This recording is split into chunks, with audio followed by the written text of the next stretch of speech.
Hello बच्चों। यहाँ लिखा है solid sphere of mass m radius r is initially at rest.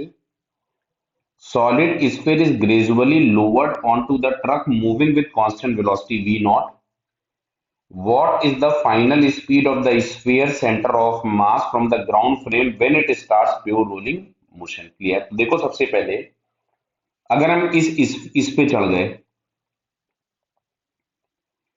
अगर ये रेस्ट पे था तो ट्रक के रेस्पेक्ट में इसमें एक वेलोसिटी दिखाई देगी बैकवर्ड वी नॉट. क्लियर? तो अब अगर मैं लिखता हूं इसका इनिशियल एंगुलर मोमेंटम, तो इनिशियल एंगुलर मोमेंटम हम लोगों को मिलेगा M v naught into r, क्योंकि ये केवल ट्रांसलेशनल मोशन है. अच्छा, मान लो यहाँ पे ट्रक का सरफेस में इधर और बना दे रहा हूं. ये जो हम लोगों ने लिखा है एंगुलर मोमेंटम, वो इस पॉइंट ऑफ कांटेक्ट के अबाउट लिखा है. क्यों? क्योंकि इस पे एक एमजी डाउनवर्ड एक्ट होगा और नॉर्मल ऊपर की तरफ में एक्ट होगा. टेंडेंसी इसकी इधर जाने की होगी तो फ्रिक्शन बैकवर्ड एक्ट हो रहा होगा. क्लियर?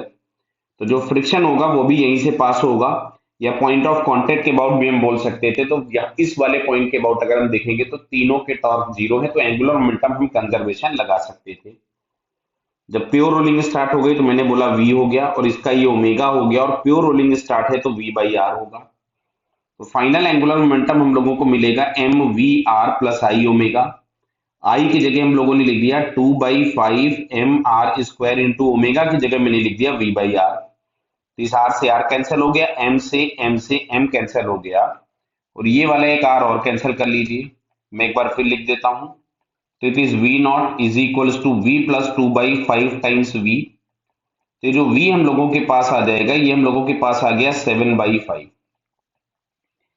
तो फाइनली जो वेलोसिटी v हम लोगों को मिल रही है दैट इज 5v0/7. बट ये जो 5v0/7 हम लोगों के पास आ रही है with respect to the frame of truck आ रही है और बैकवर्ड डायरेक्शन में है. क्लियर है? तो अगर हम लोगों को विथ रेस्पेक्ट टू ग्राउंड चाहिए होगी कि velocity of the ball with respect to ground, तो हमको दिख रहा है कि 5v0/7 से ये ट्रक पर पीछे जा रही है और ट्रक v0 से आगे जा रहा है. तो आपके पास फाइनल जो वेलोसिटी हम लोगों के पास मिलेगी, अगर मैं 7 एलसीएम ले लूं, बराबर है, तो 7 एलसीएम लेने पे हम लोगों के पास मिलेगा 5v0 माइनस 7v0. ये मिल रहा है -2v0/7. तो निगेटिव साइन केवल ये इंडिकेट कर रहा है कि जो हम इसको बैकवर्ड डायरेक्शन में जाता हुआ मान रहे हैं, तो बैकवर्ड ना जा करके फॉरवर्ड जा रहा होगा with the magnitude of 2v0/7. Clear है? तो 2v0/7 यहाँ पे हम लोगों को सेकंड ऑप्शन में दिखता है, तो इसका सेकंड आंसर क्या होगा? करेक्ट. क्लियर है बेटा? Okay, all the best.